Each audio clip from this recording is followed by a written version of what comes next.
And so, my fellow Americans, ask not what your country can do for you, ask what you can do for your country.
The core mission of an integrated management information environment is to provide required technology capabilities for reuse.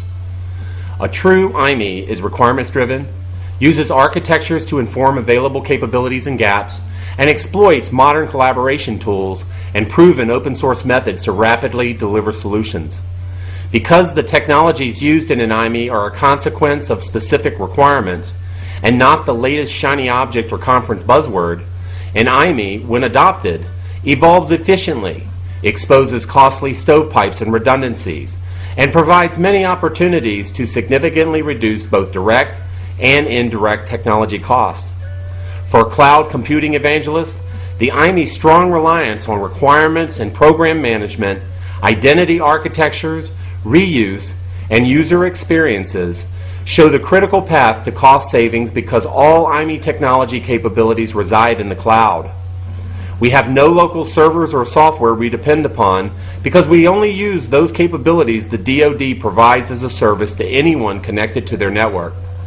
As one of the top users for the last 2 years, the IME is a major contributor of configuration management requirements for software, platform, and infrastructure as a service capabilities it consumes in DoD, and has received many awards from these providers for our solutions and approach. The earlier versions of the IME were devoted primarily to adding foundational technology capabilities such as modeling and simulation, data acquisition and storage, visualization, online analytical processing, and document management workflow and collaboration. The first IME released focused on delivering mostly domain-level solutions to fill immediate gaps within organizations. For example, in the IME 1.0 release in December 2009, we implemented our requirements process, identity management, and a point-of-entry architecture, along with process automation, all using available Department of Defense enterprise platforms and services. During 2010, in IME 2.0, We added enterprise collaboration tools, solution architectures, and we also delivered a wide variety of business technology solutions ranging from performance metrics automation to telework, IT investment management automation and reporting, and military awards end-to-end process automation. Today, IME solution architectures can deliver end-to-end process design and automation, web solutions such as training portals and reporting tools, and data standards and application frameworks that can all be shared and reused as the government sees fit. With the release of IME 3.0, we're bringing all these capabilities together in the context of a proven requirements process and collaborative program and lifecycle management methods to demonstrate the potential for federal information technology acquisition and management reform. Speaking for myself, I believe the old methods of managing and delivering technology at an enterprise level are extraordinarily costly and inefficient, and somewhat akin to a boxer leading with his chin and not his fists. However, even though an IME can provide the tools and methods to create a government that works better and costs less, it will still take fighters, both government personnel and contractors, who are willing to step in the ring and fight for reducing costs. The heroes will be those who, by deed, do whatever they can to eliminate their jobs. President Kennedy said, "Ask not what your country can do for you, ask what you can do for your country." I have always staked my professional reputation and quality of life on that level of commitment to our nation, and I hope others watching this video will join me too.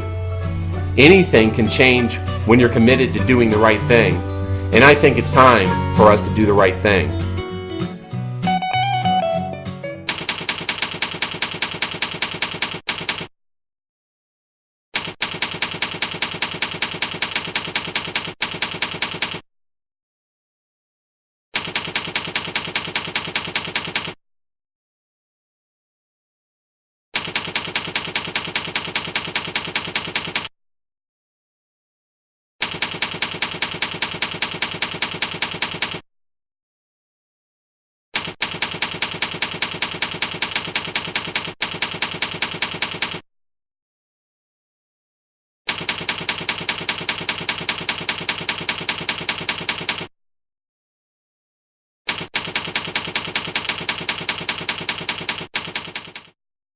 Ladies and gentlemen, the President of the United States. Good evening, my fellow Americans. We now stand 10 years past the midpoint of a century that has witnessed 4 major wars among great nations.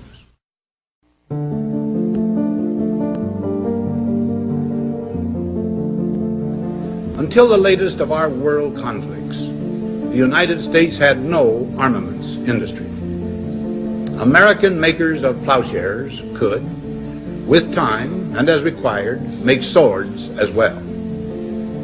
But we can no longer risk emergency improvisation of national defense. We have been compelled to create a permanent armaments industry of vast proportions. Added to this, 3.5 million men and women are directly engaged in the defense establishment. Now, this conjunction of an immense military establishment and a large arms industry is new in the American experience. The total influence, economic, political, even spiritual, is felt in every city, every state house, every office of the federal government. We recognize the imperative need for this development, yet we must not fail to comprehend its grave implications. Our toil, resources, and livelihood are all involved. So is the very structure of our society. In the councils of government, we must guard against the acquisition of unwarranted influence, whether sought or unsought, by the military-industrial complex. The potential for the disastrous rise of misplaced power exists and will persist. We must never let the weight of this combination endanger our liberties or democratic processes.